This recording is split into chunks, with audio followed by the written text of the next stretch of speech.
नमस्कार मंडळी, मी जयश्री गावाकडची मी या चॅनलवर तुमचं स्वागत। आज आहे ना मी मळ्यात आले कोथिंबीर खुरपणीसाठी आणि अचानक मला काय दिसलं आहे म्हणून म्हटलं चला व्हिडिओ बनवू आणि तुम्हालाही दाखवू। आज मला एक रानभाजी भेटली आहे, तुम्ही बघू शकता।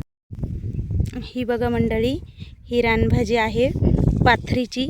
तुम्ही ही भाजी कधी बघितली आहे का? बघितली असेल तर मला कमेंटमध्ये नक्की सांगा। ही भाजी आहे ना, ही एक रानभाजी, हिचं नाव पाथरीची भाजी म्हणून ओळखतात आमच्याकडे। आमची आजी आई बनवायच्या, आम्ही पण लहानपणापासून खाल्लेली आहे। आता अगदी दुर्मिळ झालेली आहे। हे बघा इथे आहे, पण आपण नेवणीची भाजी नाही बनवू शकत कारण ही खूप लिमिटेड आहे, एक अगदी दुर्मिळ आहे। म्हणून म्हटलं चला आजकालच्या पिढीला जरा याची ओळख करून देऊ। जरी बनवायला जास्त नसली तरी दाखवली तरी ओळख होईल, म्हणून हा व्हिडिओ आहे। हे बघा ही पाथरीची भाजी अशी उपटून जर घेतली ना, हिचे पानं स्वच्छ धुवून उकडून आणि मग हिची भाजी बनवतात। आम्ही लहानपणी खूप खाल्लेली आहे बरं का मंडळी।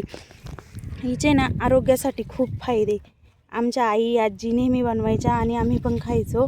आणि आता अगदी दुर्मिळ झाले बघा, मी तुम्हाला दाखवू शकते, एकदम लिमिटेड आहे। मी इथपर्यंत खुरपत आले होते आणि बघा इथंच आहे, बाकी कुठे दिसणार पण नाही तुम्हाला। आणि असेल अजून एक दोन ठिकाणी, पण इतकी नाही की तिची मी भाजी बनवू शकते, नाहीतर मी तुम्हाला व्हिडिओ नक्की दाखवला असता। धन्यवाद।